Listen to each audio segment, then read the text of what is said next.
Hello mga kababayan, magandang araw sa inyo lahat. Kumusta na kayo dyan? So, nandito kami ngayon sa court namin. So, nagbayanihan kami dito at siyempre nandito yung tag-iya. Hari ng cellphone mga kababayan. Ito yung aking pinsan. Magpinsan kami mga kababayan. Yung kanyang mama at mama ko ay magkapatid. No? So, tingnan mo. Parang Magkamukha kami. maitim lang ako. Oh. Guys din. May guys din nga parating.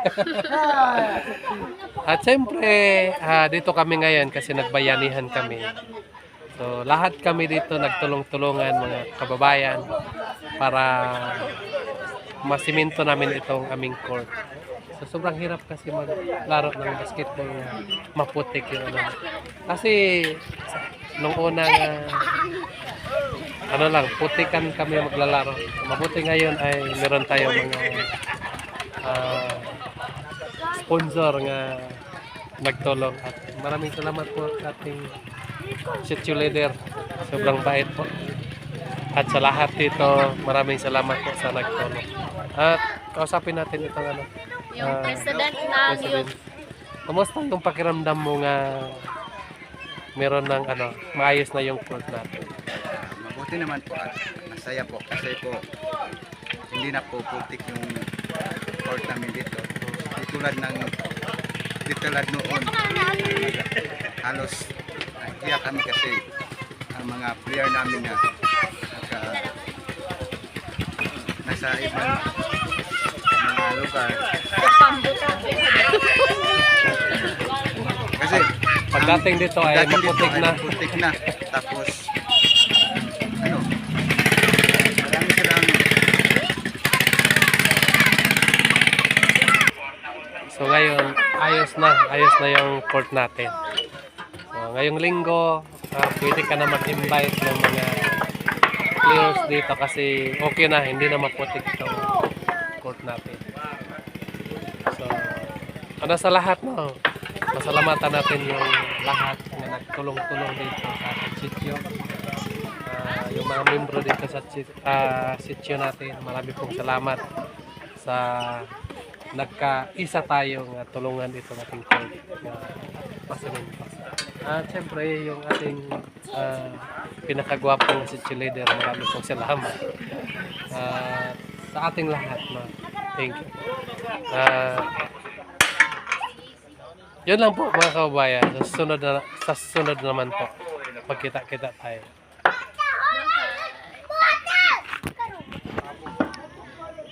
So mga kababayan, nagpapasalamat po talaga ako kay Peking Bombay dahil siya po yung unang-una po na tumulong dito para kumuha po ng mga bato para ipangtambak po dito sa court namin. At saka ano din po ito, double purpose din po ito para pwede siya maging dryer or pwede din siya court. Kaya maraming salamat sa iyo, Peking Bombay. sobo yung kono. Stage. Ito po yung umpisa ng pagtulong-tulong namin mga kababayan. So, tinambakan muna yan ng lupa at saka mga bato para hindi po siya gumuho pag binuhusan na siya ng semento. At saka nagpapasalamat din po ako sa mga kapitbahay namin dahil nagkaisa po talaga silang lahat. Yung nakatira po dito sa amin mga kababayan ay halos mga katribo din po silang lahat. Habang nagtulong-tulong po ang lahat mga kababayan ay si Peking Bombay naman ay nanguha siya ng mga bato para ikarga sa kanyang sasakyan para may maitambak po na bato doon sa kilid ng court namin. So maraming salamat sa iyo Peking Bombay dahil sa iyo mas napabilis po yung gawain na trabaho dito sa ating pagbabayanihan. Yung lugar po namin dito mga kababayan ay halos nasa 400 kabubong din po yung nakatira dito. So marami rin po kami. So So kaya naman matagal na namin pinapangarap na masemento yung court namin, pero ilang beses po kami nag-request doon sa barangay na gusto namin magkaroon ng semento dito sa court namin, pero wala namang nangyayari, kaya naisipan po namin na mag magbigay na lang kami ng bawat bubong ng tig 200 po para makabili kami ng semento at saka mapagawa na rin yung court namin. Dahil dati po mga kababayan ay kapag may naglalaro po dito na mga players ay maputik po talaga.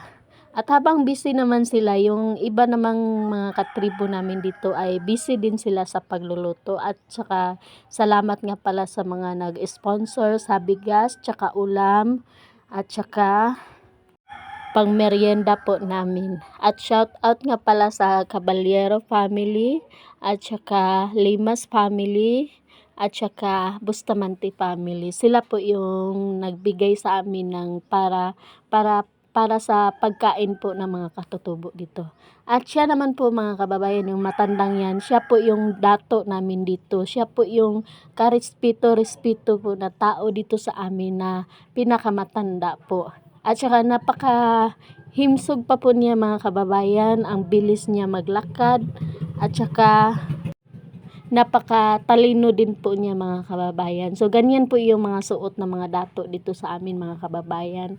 So hindi po pwede na hindi namin siya respetuhin dahil siya po yung pinakamatanda po dito sa lugar namin. So kung makikita nyo mga kababayan ay sa ngayon po, ngayong panahon po ay napakalaking improvement na po ng lugar namin. Kasi dati po ay konti lang po yung mga bahay dito sa amin, at saka malayo din po yung mga kapitbahay po, at saka kami lang din po yung nakatira dito sa amin. Kami lang pong pamilya nila Peking Bombay, at saka yung iba pang mga pinsan ko. Yung iba naman dito ay taga doon sa malayong lugar, lumipat lang dito para lang marami pong tumira dito sa lugar namin. Kaya nagpapasalamat ako dahil nagkakaisa po talaga yung mga tao dito para magtulong-tulong para sa basketball court po namin. Habang busy po yung iba mga kababayan, yung iba ginagawa yung court, inaayos po nila. At saka yung iba naman ay inayos din nila yung stage namin dahil maano na po siya, matutumba na po siya. Hindi na siya pwedeng tambayan doon sa loob ng stage dahil pwede na siyang gumuho kahit anong oras. So nagpapasalamat po ako mga kababayan sa pamilya po ng mama ko at saka sa mga kapatid niya. Kung hindi dahil po sa kanila, wala po kaming court ngayon dahil sila po yung nag-donate ng lupa dito sa amin para meron po kaming court. Siya po yung may-ari ng lupa dito mga kababayan. At saka tatanawin po namin na malaking utang na loob po ito sa aking mga magulang dahil siya po yung mas malaking ambag po dito sa aming lugar. At saka yung paaralan din po namin dito mga kababayan ay si mama din po yung nag-donate. O di ba napakayaman namin sa lupa mga kababayan, pero wala namang kaming pera. So kahit ganun pa man mga kababayan ay nagpapasalamat pa rin po ako dahil kahit papano kahit mahirap po kami ay nakakatulong din po kami sa iba. Hindi man sa tulong pinansyal, pero nakakatulong kami na panghabang buhay na po na pwede nilang gamitin. Katulad na lang po doon sa paaralan na naidonate po namin yung lupa doon na 2.5 hectares. At saka nagpapasalamat ako doon mga kababayan dahil kahit papano ay nakatulong din po yung family namin sa mga mag-aaral po doon. Kahit po mga babae dito mga kababayan ay tumulong na rin po sila para mapadali po yung trabaho namin. At saka yung dito po sa amin mga kababayan, kahit po babae ka pwede ka pong tumulong sa gawain po na mga panglalaki po. So yung mga babae po dito mga kababayan ay malakas din po sila, napakatibay po talaga nila, kaya kahit anumang hamon ng buhay, kakayanin po namin dahil kahit anong trabaho po ay kayang-kaya po namin yun gawin mga kababayan. So, maraming salamat sa mga kapitbahay ko dito na mga babae. So, sila po lahat mga kababayan ay mga kamag-anak ko rin po sila, mga katutubo po sila mga kababayan. So, ito na po yung kaganapan nung tanghali na mga kababayan ay nagpakain na po kami sa mga nagtrabaho po doon sa court po namin. So, marami-rami din po sila mga kababayan at saka marami din pong pagkain na naibigay doon sa naibigay ng mga sponsor namin.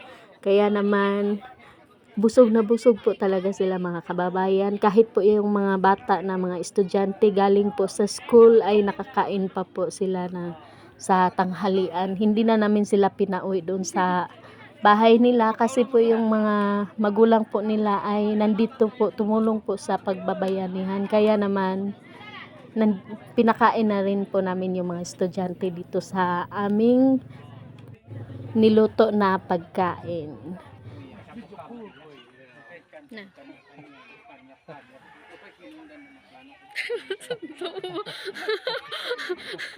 Hi guys. Takina. Ko lang tamang duha ka nang nara sa dool. Kagitaan. Mas So ito po mga kababayan ay nakapagbuhos na rin po ng simento. So malapit na po siyang matapos. Inka kay. Inka kay hi palangga. Hi palangga. Inka kay I love you. Natay. I love you.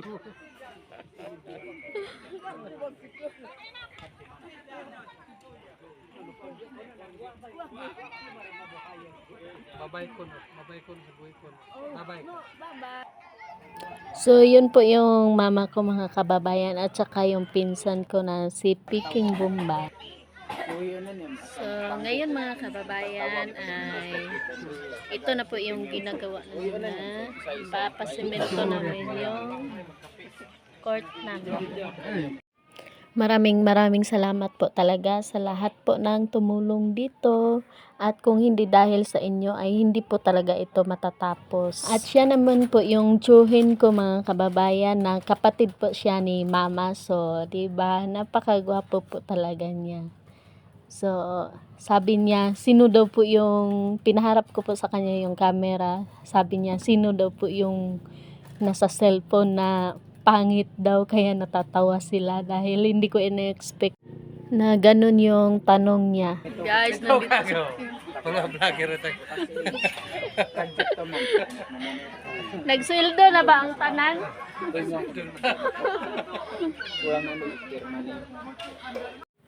Hanggang dito na lang po matatapos ang aking video mga kababayan. Mag-iingat po kayo lahat dyan. Salamat!